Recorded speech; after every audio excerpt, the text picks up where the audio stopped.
Good morning, good morning, good evening, good afternoon, everyone. Welcome in Salesforce Epics Hour.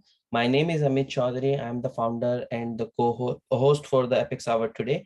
And today we are going to talk about enterprise architecture, and we have a special guest, Alishan Park, with us. Let me hand over her for her introduction and the presentation. Great, thank you very much. And I'm excited to be joining everybody wherever you are in the world. I'm actually joining from Chicago. So it is in the morning time for me. So perfect time to talk about enterprise architecture. So here's just the housekeeping items about where you can find this. This will be posted on YouTube after we wrap up. So a little bit about me. I am currently a principal enterprise architect at Salesforce. So I work with customers throughout the manufacturing vertical. I have over 25 years experience. I started out as a programmer. I'm intentionally using programmer, not developer, because that's what we used to call them, on the AS400. So any shout out to legacy folks out there. And certainly, progressed over time as an IT leader, and then as a consultant, and now here at Salesforce. I've worked with small businesses, nonprofits, up to large publicly held organizations. And as I mentioned, I currently focus on manufacturing in the commercial segment. And I have 15 certifications, and I've been working in the Salesforce ecosystem since about 2009, when as an IT leader, one of the executives suggested to me that we needed a CRM, and he'd heard about this great thing, Salesforce. And when I got into it, I saw the potential and was super excited. And I've been a Salesforce person ever since. So want to talk about three areas.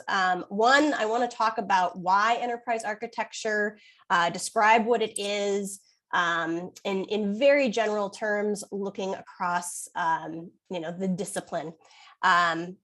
Also, I want to talk about the enterprise architecture methodology at Salesforce.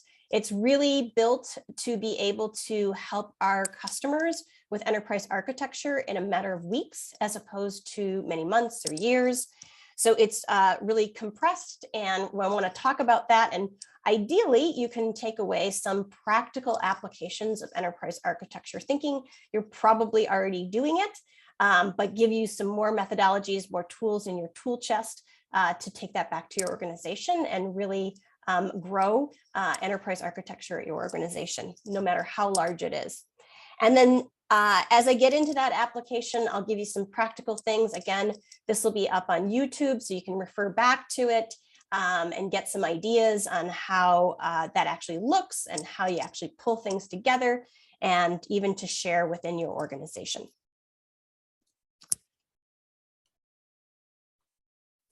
So if you've ever heard an enterprise architecture conversation from Salesforce, you may actually have seen this slide. We like to start out in describing enterprise architecture similar to urban planning. It's something everybody can kind of get their head around because we've all been in a city. We've been in cities that lack that urban planning, where things kind of are put together as they're needed. Things grow organically. There's not that sense of planning. It sometimes can make it really hard to get around the city, especially if you're a visitor. You don't have common services, which makes it a little bit harder to reside or do business in the city. You don't have consistent rules or standards or policies.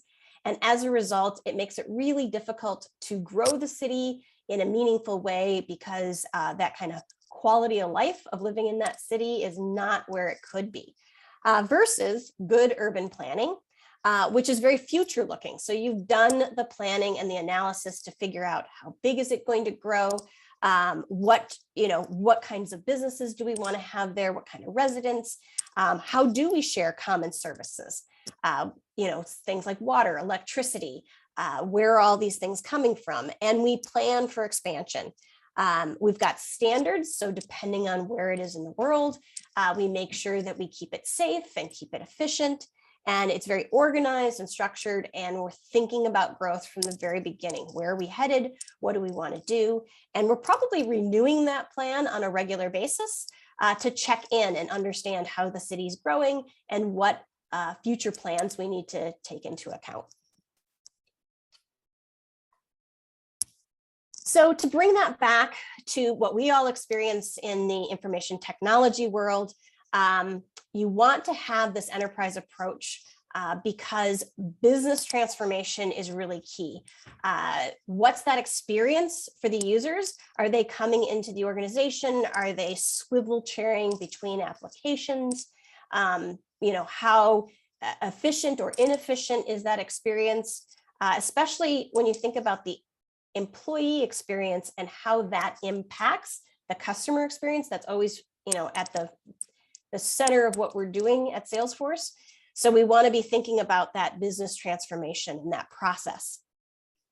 And then as we go through the process and through, the business processes, data is a shared asset. So it's leveraged in a lot of different places. When I referred to swivel chairing between applications, that's because I need data here. I maybe need to input data in another place, maybe look something up on a spreadsheet. Those are indications that we really need to take another look at the process and even the technology that's supporting that process so that we have a coherent access to data. So all of this kind of heterogeneous existence of the average IT landscape means that integration is usually a fundamental part of any enterprise architecture plan. So let's get into the meat of what I'm going to present today and share with you our enterprise architecture methodology at Salesforce. So the enterprise architecture methodology here, the first thing I want to make sure that I impress on everybody, and if you noticed in those three main reasons, I started with the business experience, it's because it's really business value led. What do we need to have in the business to succeed? That's really kind of our anchor point. That's our North Star as we do this planning. And this methodology is intentionally made to be lightweight. You may have heard of TOGAF and other methodologies when it comes to enterprise architecture. Those are wonderful methodologies, but if we're going to do it quickly, we need to kind of boil it down to a much more simple approach, which means that any size organization, very large organizations very often have at least one enterprise architect as part of the team, but smaller businesses, emerging businesses, nonprofits very, very rarely have an enterprise architect. However, as admins and developers, we certainly can bring some of this methodology to what we do, looking at this from a minimum viable architecture so that at least we're making steps in the right direction and starting to kind of create a mind share with the rest of the business team or the nonprofit team or what kind of organization you're in. So we're moving in the same direction and we're getting to that, well-planned architecture, just like that good version of the enterprise architecture. So lightly, as I go through each of these 7 steps, you're going to notice that we start and anchor ourselves again in the business architecture side of things. So we're not thinking about the tools or the technology so much as we're thinking about business strategy first and foremost. Where are we going? What are the obstacles? Things like that. Then we get into the customer lifecycle. So we can really understand all along that kind of marketing, sales, commerce, service perspective. What are the internal activities? What are the customer activities that are happening? And where do we see opportunities? And where do we see issues or pain points? Then once we've done that customer lifecycle analysis, we want to get into capability mapping and understand our gaps. And we do that very much as a team. I'm going to keep talking about this being a team sport as we kind of go through this, because it's not just, hey, we bring in a smart person and let them carry the whole thing. It's really got to be a building of momentum, because as you may imagine, as we start to make it through this methodology, we're starting to think about ways that we're going to change. And it's much better to get everybody on board up front and build that momentum and understand, have the same understanding of where we're going.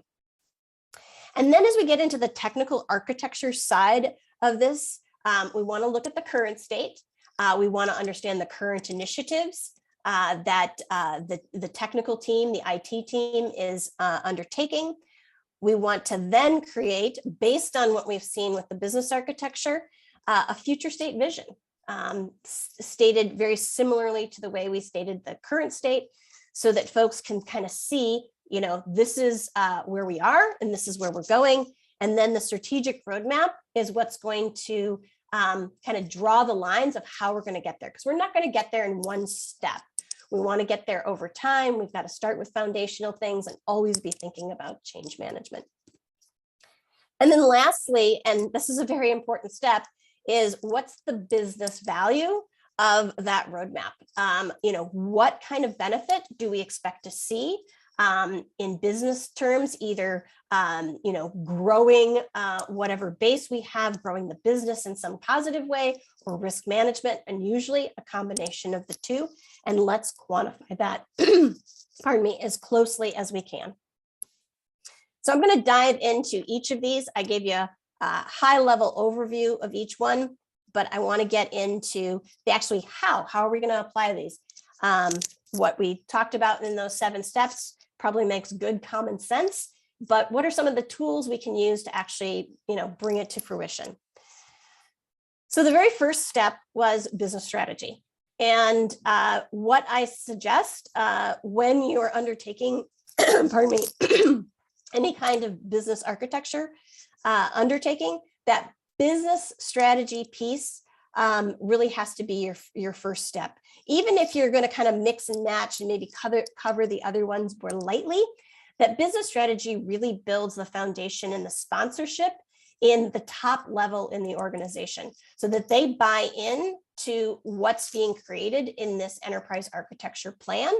Also, so their voice is heard first and foremost. Where are the leaders taking the organization?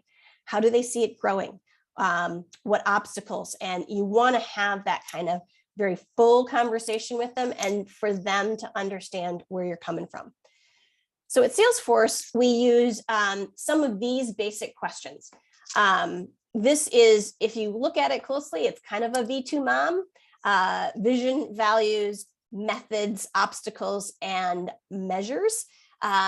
So you can start to understand at that high level, where are they going? What are the things they want to accomplish? How are they going to know as an organization that we've successfully either accomplished it or we're on the right path? What are the, instead of asking that question, what wakes you up in the middle of the night, instead asking the question, what risks and obstacles do you see? So that you can point those out and you can plan around those. And even kind of leading with curiosity of asking those folks, if you could do one thing, what would it be?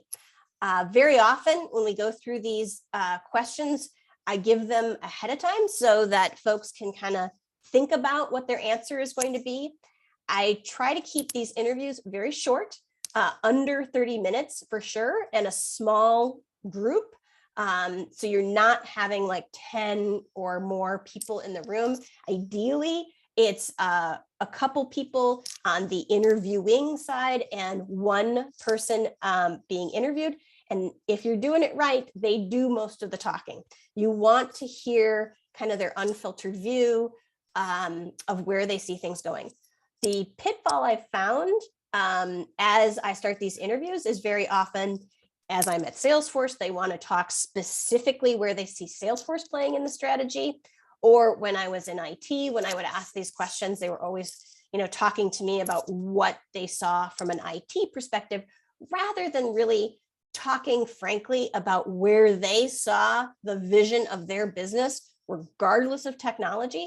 So I like to kick off these interviews by saying, forget that I'm with Salesforce, forget the technology for a moment.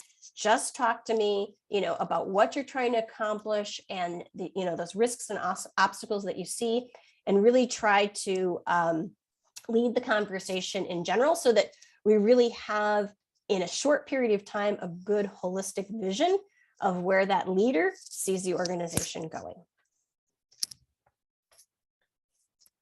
So the second step is the customer lifecycle.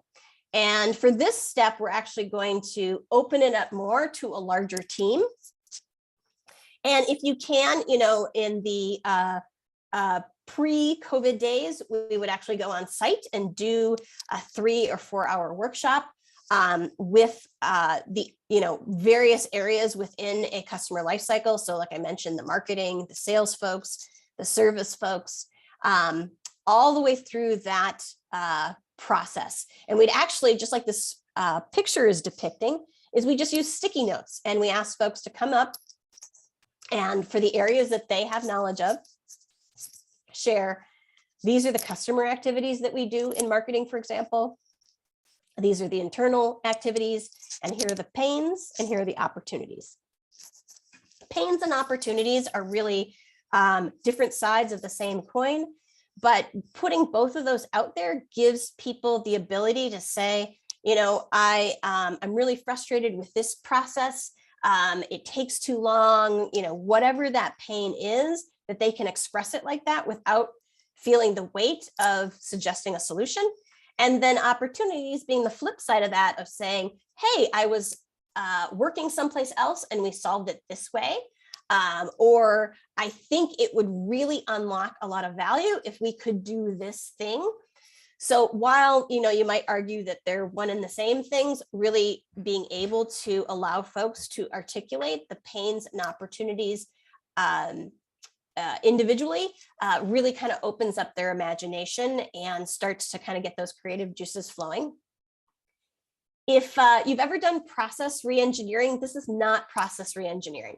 We really want to, in a few hours, try and capture cross-functionally a lot of those high-level friction points and where folks see opportunity in the process that they do day to day. We usually try and keep these groups to a select group of champions from each of these areas. And if I'm working with a company that has multiple business units, very often, unless those business units overlap in their process, we'll do those conversations separately.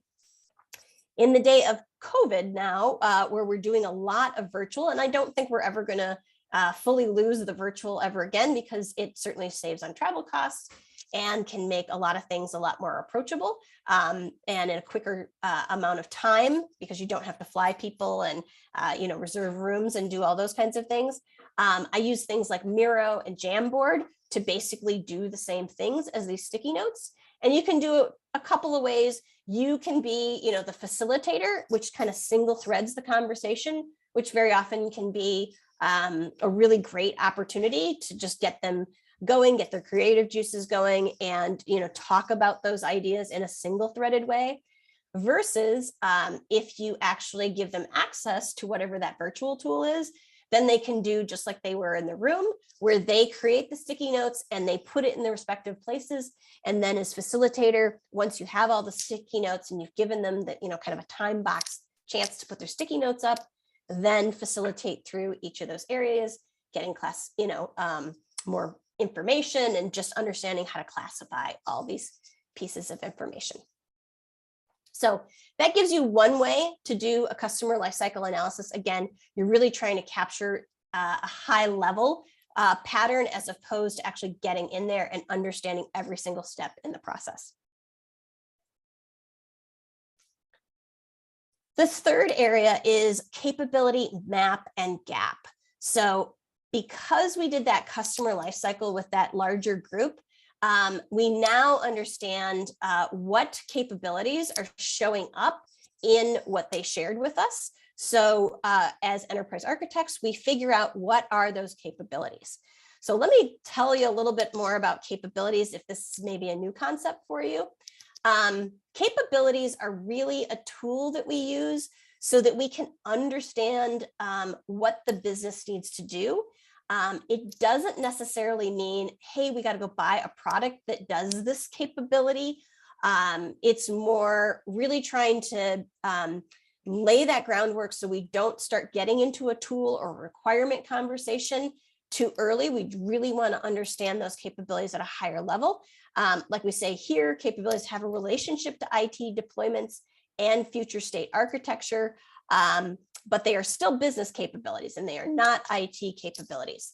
So let me give you another example as we start to put together a map, and I'm going to show you what a capability model looks like and then what it looks like when we start to score it. When we score it, we use a capability scoring rubric. So for each capability, we say, what do we have all the people we need? Do we have all the processes defined? Do we have the data that we need? And do we have the technology that supports all this?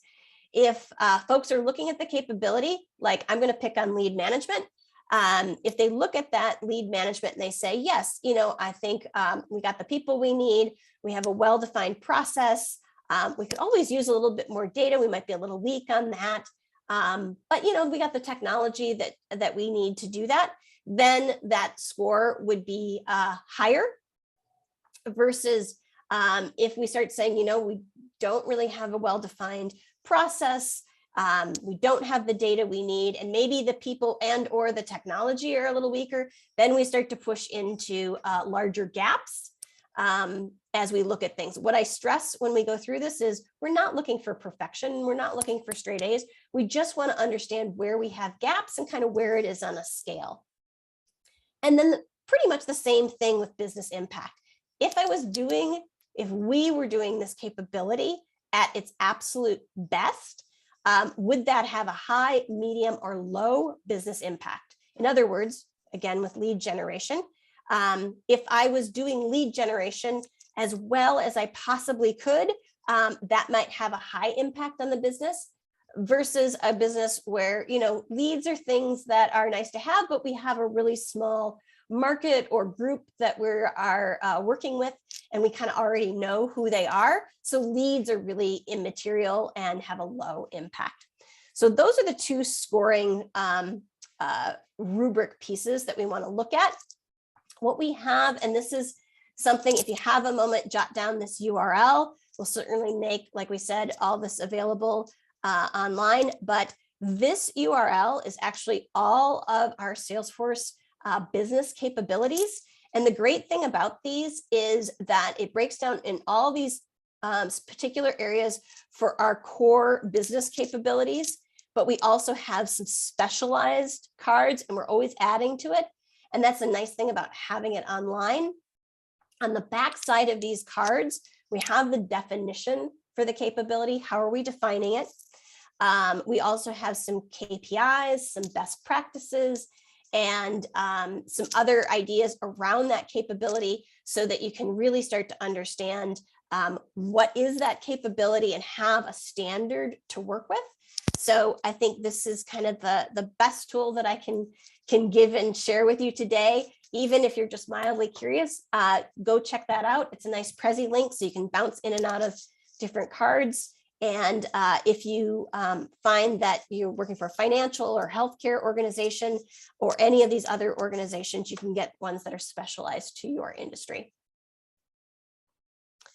So this is what a business capability model looks like. So we're putting this together after that customer lifecycle before we sit down with that same group of people to go through the scoring rubric.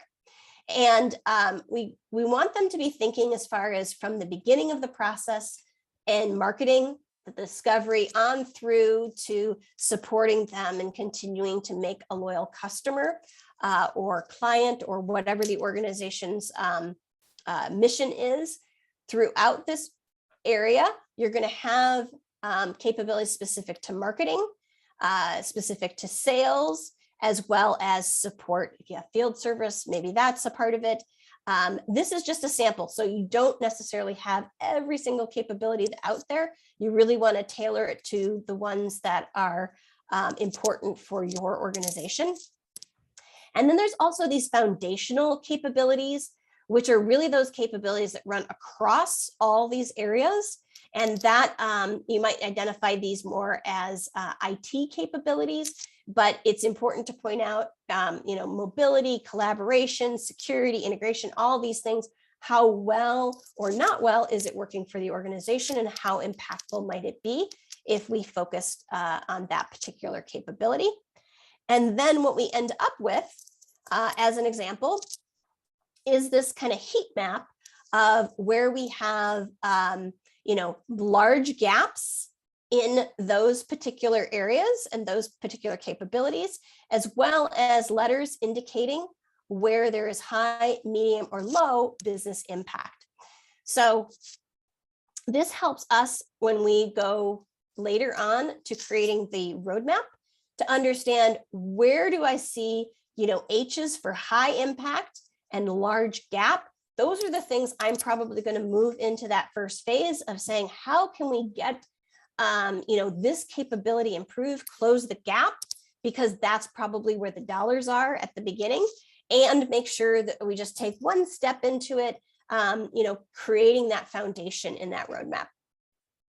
So that's why I say this business capability, very often when I work with customers, this is the thing that they get the most excited about, because they very rarely have looked at their business and their business processes in this way. So this is a great tool to be aware of. All right, so now we're going to segue into the technical architecture side. So I spent a lot of time talking about the business architecture, and I think that's one of the key things that's different about an enterprise architect as opposed to a technical architect, because we do spend quite a bit of time understanding the business and where the business is going. But we then need to come over to the technical architecture and understand the current state. And I'm guessing that this is where many of us are going to be most comfortable in creating just a logical map of through those various business functions, what kind of tools are being used, what kinds of data are contained in these various tools and processes, and where do we have integration happening and data flowing, and laying this out in a logical way. I will say, in my experience, this is very often something that organizations, just like documentation is hard, even just creating a map like this can be kind of challenging, because we're in the day-to-day and we don't necessarily stop to kind of say, how does this all lay out? And even just laying out the current state and doing nothing else can help you kind of sit back and start to see, hey, I'm going to circle this. This is a pain point. I know this is a pain point because I got to push and pull data between different areas, or I've got a lot of different, a few different products here that are doing the same thing. And while you probably know it, if somebody asked you, making this visual can help communicate that across the organization and the need for giving it attention and making it more efficient. The next step is to really develop that future state vision. And it's important at this phase, you know what you're starting with from a current state, you know what the initiatives are. That really does inform your future state vision. So when we work with customers, they may say, hey, we just purchased this particular software tool. We see great advantage to it. Even though we're Salesforce, we are still going to build that into the future state vision because they've made this investment in this technology. It's an important initiative. They've invested a lot of money. We want to make sure that we're respectful of those critical initiatives in the future state vision. However, that does not mean that we don't push or challenge just to make sure that we understand the whys behind a lot of these decisions, and then create that future state logical architecture so that folks can kind of see, oh, okay, this is getting simpler. I'm starting to understand I'm using one tool instead of many tools to do the same thing. It makes it smoother. There's a lot less handoffs between all the pieces of data. It's, they start to see that vision of, okay, this is where I'm going and this is why it's valuable. Another thing in future state architecture that I wanted to share with you that I think is very valuable is something called Gartner pace layering. Many of you may be familiar with it, but it's really breaking down the architecture as opposed to in the logical way that I represented it in the previous slides. instead starting to think of it as layers. So you've got your externally facing layer, which is where Salesforce really excels, to create that kind of personal service or that intelligent engagement. So that layer on top of everything can really be that tool to communicate outward and understand, how to put all those externally facing tools, even that first layer of folks who work externally, like sales, like customer service, participating in that same data model, like Salesforce does so well. So I know you're very familiar with that. Some core operational systems, things like integration of how do these push and pull together, maybe development tools, things like that. And then at this foundational level is systems of record, like ERP, like human resource systems, letting that back office do what it does best, manage the accounting and the finances, GL, those kinds of things, so that these things operate at a layer level and you're playing to the strengths of each of those systems. And then you can represent the architecture like this, which is a future state conceptual kind of long-term vision. Very often I will phase out this kind of pace layered look at things so that they can kind of see that change over time. But we also can put in here the capabilities. So they see the tool, how the tool connects, the features. They recognize the other systems that they're working with, that integration layer, and those systems of record. Very often we'll see changes even suggested of, limiting that number of tools. My favorite being Excel spreadsheets. Very often in a current state conceptual architecture, we'll see Excel all over the place. And then as we advance the slides upwards, you start to see those Excel spreadsheets going away and data getting centralized and ideally taking a lot of friction out of the system. But I like the way that we can present this so that non-technical folks also start to get kind of their head around some kind of big concepts here, understanding the actors that we're working with, customers, sales, customer success and support. Again, that customer life cycle through the process and the tools that support it. So this is also a very handy tool. And this isn't the only way to do it. You can represent it using different tools. Lucidchart's really good at building this out. So a mix of conceptual and logical can help maybe get a concept across.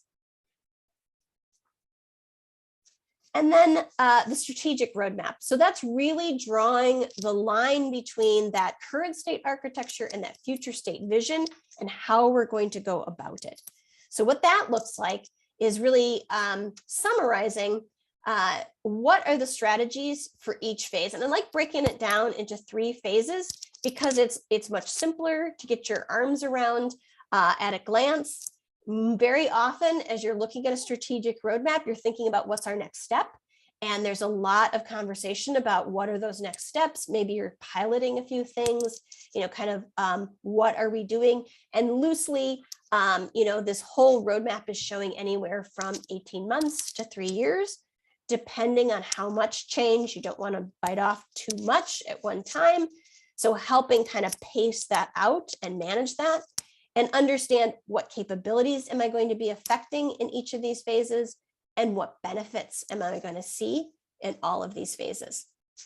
So very often when we share this with a customer and we say, here's the strategic roadmap, there's a lot of conversation and maybe even some pushing and pulling in between the phases of, we're not going to want to bite quite that big a piece off, or we think we want to bite something more that's in phase 2. Let's pull it into a phase. So a roadmap is just like Google Maps, where you're trying to get from point A to point B.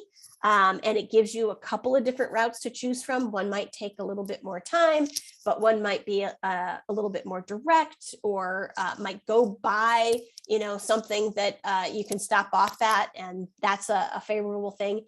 Same thing with a strategic roadmap, in the sense that it is not written in stone. that you are going to play with it over time and continually update it and plan for it, and becomes a great discussion point to review that plan and update that plan as you go. So the last piece is the business value assessment. And that is the piece that, for me as more of an IT person, I definitely lean internally at Salesforce in our business value services team. Those folks are very adept and have a lot of tools to help calculate for that first phase, looking at that strategic roadmap. What kind of value are we going to be unlocking for what we're going to do? And we have a lot of studies to pull from to try to, ballpark those numbers. So if you're doing this at your organization, what I would say is absolutely have somebody who is on the finance side of the world that can help you figure out, hey, if I can do this strategic thing that I want to do, what are those benefits, and how could I capture a reasonable estimate about what that benefit is going to look like and how I would measure it, and what is that going to result in as far as capabilities coming back to our business architecture. This really kind of pulls it together, and this gives executives the ability to understand what it's really worth to make this change. Because very often you do need to advocate for making the change, as much as folks may be, feeling the pain themselves of these issues that you're pointing out in the plan. Very often this kind of understanding and kind of logical, quantified review of the plan is super helpful to help actually unlock action on the part of the organization. So I want to just wrap up here and remind everyone these are 7 phases that we've walked through of our enterprise architecture methodology. When we approach these, you don't have to do every single step. I lean towards saying, starting somewhere in the business architecture side and very much the business strategy side, because if you ground that as a team with the leaders, then everybody knows where you're going and can help you support that effort. Because again, you're going to need to lean on a lot of folks throughout this entire process. So just to kind of, mentally think about it, is looking at the leaders to help, give you time to share their insights in where the organization is going, a sample of the day-to-day folks so that you can understand that customer lifecycle, whoever your customer is for your organization, and how do we bring them into the organization and continue to renew them as a customer or a client. You're going to want that representative sample of the folks who do that on a daily basis cross-functionally, and to go through that exercise of really understanding what that journey looks like. That will help you to create some kind of a capability map. Again, very much encourage you to go to the URL that I'm going to be sharing here in these slides, because those capabilities have been created and are great standards. Definitely, you can rename them. I'm going to use the example because I'm in manufacturing.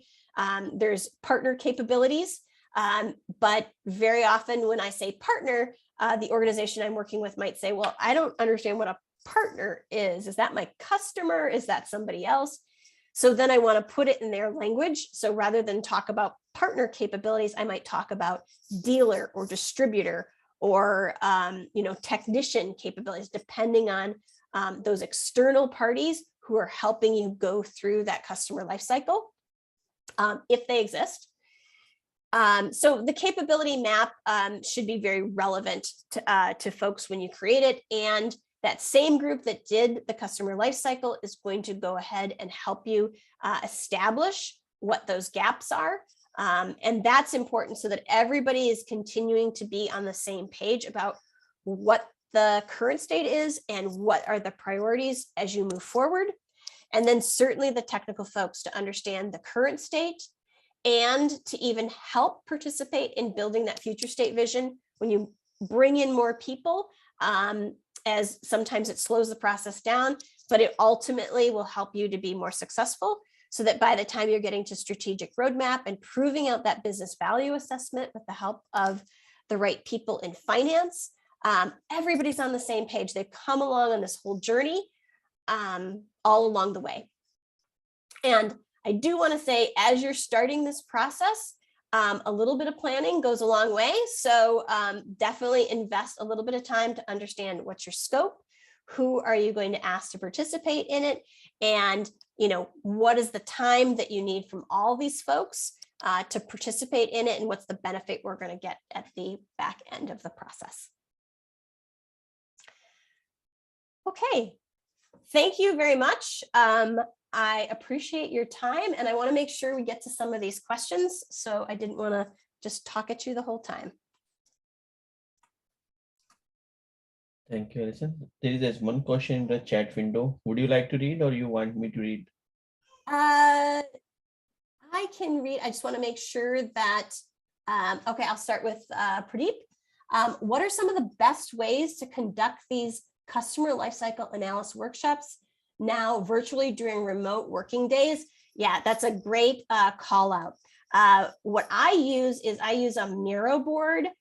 Some folks can use Lucid Spark or Lucid Chart. And also there's Jamboard. There's a number of kind of whiteboard tools that are virtual, if you will. And honestly, I think when I started at Salesforce was just before COVID. I never got a chance to go into the field with customers as a Salesforce person. Did it quite a bit in consulting, but we really had to pivot and get to what are some of those best practices from a virtual perspective. And I expect we are going to hang on to a lot of those virtual tools, even when we're back in person, so that we can capture it electronically and share it electronically and have that common tool. Especially for that customer lifecycle. I will tell you, in my consulting days, when I was doing things like this, we would have those sticky notes on a big piece of paper, and we have to rip them down at the end and then transcribe them into an electronic tool. And it was super awkward. I think being able to compose that as you go through the process is going to be a boon, and certainly enables you to do it virtually. We've got another question here. Is how do you suggest we see the enterprise architecture mindset in our developers as well, so we can help them start looking at full picture and not focusing only on tasks assigned? I love this question. Very much, I've seen that too in working with developers of, hey, I've got my task at hand, and whatever, if you're doing agile methodology or what have you, they're thinking in terms of that sprint, that particular thing.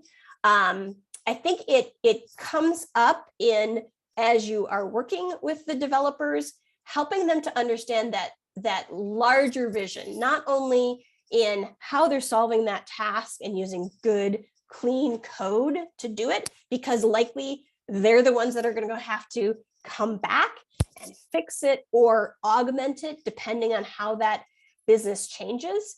But if they can understand, where things are going, that's really beneficial, because they will see something that others may not, of a chance to take advantage of, hey, if we're going to be doing this business strategy, if we build this engine or this in a modular way, that's really going to be helpful to us, because we can get faster to that future state vision.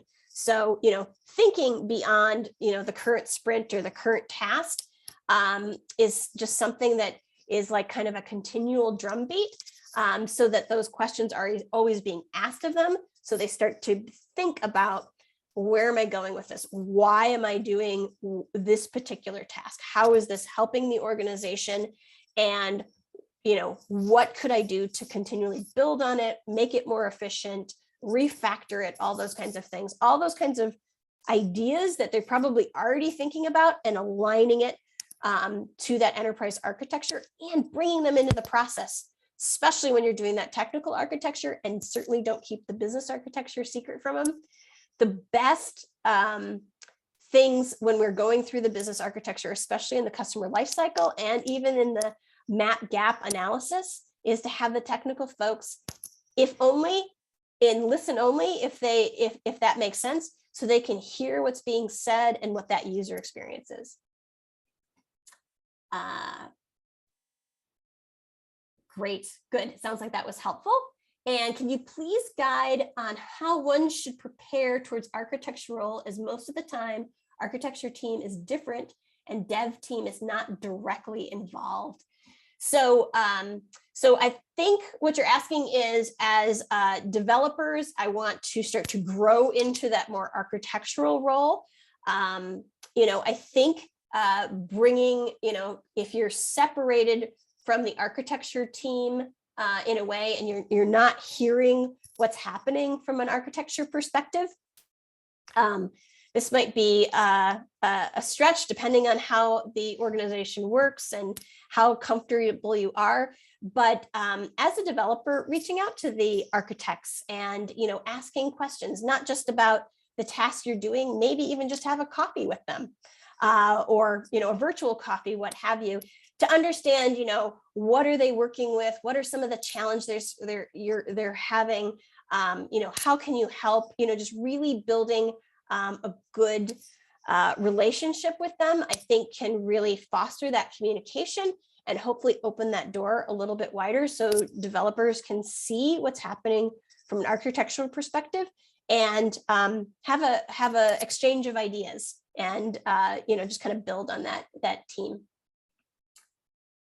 Any suggestions for thinking about enterprise architecture for Salesforce partners leveraging Apex Lightning Web Components with AWS and GCP, or is this really technology agnostic? I would tend to say that this is really technology agnostic.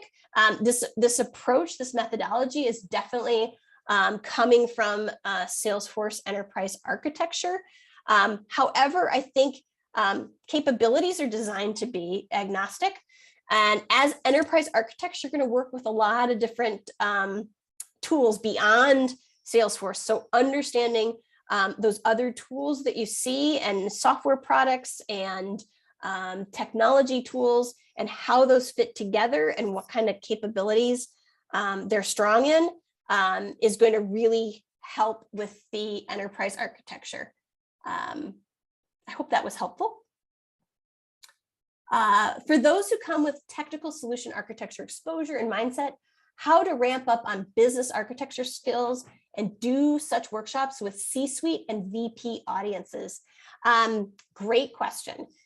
So if you started off in the technical side of things, really asking the questions of why, as you're on those technical teams, understanding why the business does what they do. We used to call it ride-alongs, but it can also just be sitting in a seat next to a user doing something, so that you start to understand what they're thinking as they're going through that process. Even reading up on some of the best practices. Gartner and Forrester have a lot of conversation about best practices. I even learned a great deal from going through a Sarbanes-Oxley audit of how processes should be set up, how to make them secure, things like that. So there's lots of opportunity if we are open to them to learn about the business side of things. Again, just like I had suggested with developers and architects talking, certainly those of us on the technical side need to be talking to the business owners, understanding where they're going, what they've seen at other organizations, what are their ideas, and making that a really helpful place. Next one, how should we think about finding, interviewing, and hiring enterprise architects? You know what?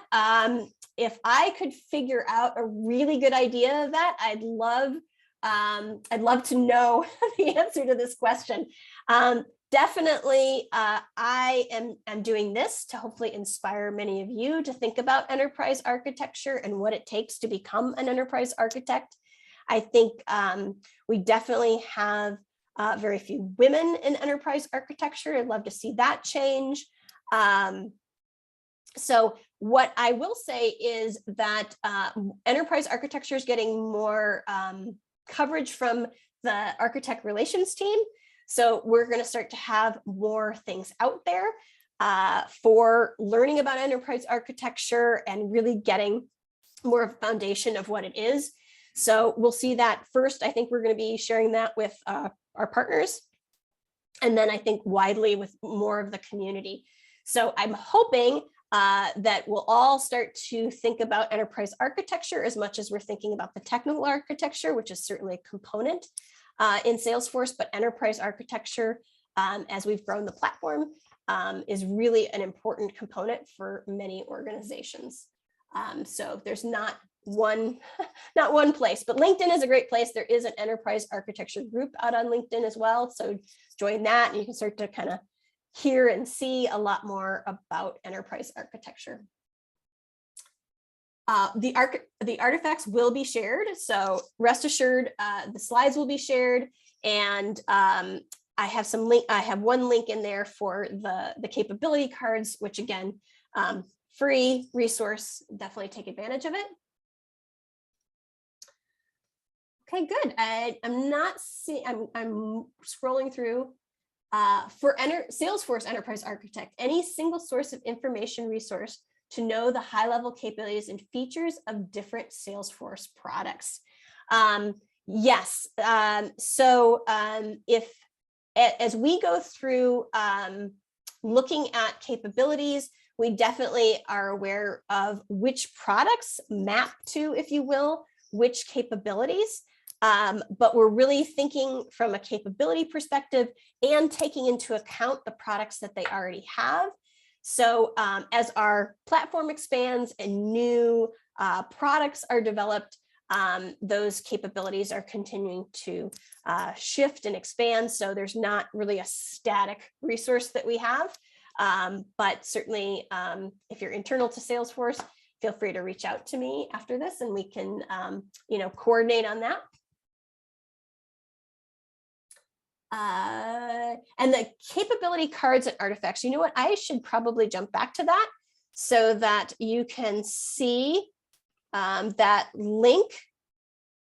You know what, actually what I'll do is I will put it in the chat, and in just a moment, I'll just make sure I'm caught up on, it looks like I'm caught up on the questions.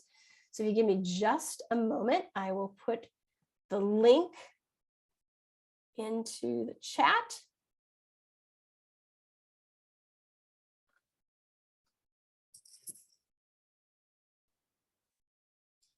And we will share this presentation and all the link into the Apex Hour website. I will create a poll, of course, and we'll share the recording and all this artifact over there so that you can check it out later if you want. Yeah, the capability cards also just to remember, I think salesforce.com.co/Salesforce capability cards, SFCC.